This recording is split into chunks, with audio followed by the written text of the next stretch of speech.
who represents you communicate your concerns and participate actively. That is how meaningful change happens. Here is another Illinois resident speaking. When the buses started rolling in, a lot of the American citizens, black citizens, did not realize what they were here for. But once that they got here, they started to bring them into the black community. And we started to do research, and that's when I found out that it was Kamala Harris that opened the borders up in California and allowed all the gangs, the Mexican gangs, to come across. And they took Compton and all the other black cities, similar to what we're seeing across the United States today. What kind of legislation would you like to see? We mentioned to you e-verify, being able to check if people have the right to work here. Do you think that would be helpful? I think that that would benefit all Americans with e-verify. For the simple fact is, we need some type of verification system for people who are in this country. You know, we've talked about at least they want to say it's 20 million illegals have.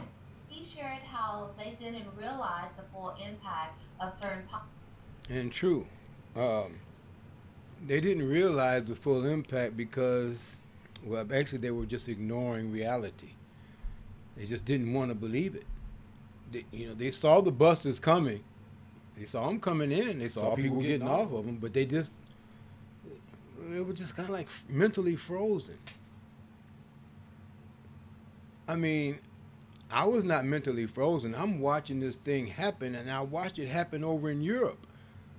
See, we watched this already. This is a well-oiled machine program. The way they ran this thing and are running this thing. Um, we must have what they said, an Arab Spring. What was it called over there in Egypt? I think it was called an Arab Spring uprising or something. But anyway, Obama said that we need one of those here. Yeah, he said it.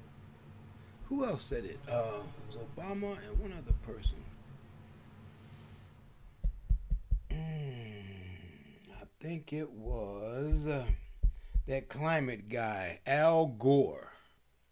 The one that said that the ocean was boiling over and stuff. It was going to climate change lies. See, I want to scream. I want to shout. It's worth screaming and shouting about. That's for doggone sure. But I'm not going to do that. I'm going to maintain and I want you to satisfy your intellect. Do some research, just a little bit. You got the whole world in your hand in that telephone. It don't take nothing to research a word or two. And then that will lead you into, you got to read, brothers and sisters, sisters and brothers, girls and boys. You have to read. You can't get it all like this here. What you can get here is you get your homework assignment. You get good by yourself. You don't get good watching somebody else. You watch somebody else, and then you go home and you practice. So you hear what you hear on different channels, and then you do your research. Then you know what you're talking about. You ain't saying, well, I think or I believe. No, no. I know what I'm saying is correct. Living with reality, truth and consequences. This is the last stop, and I'm your host and conductor, Mansa Bay AM. I want to thank you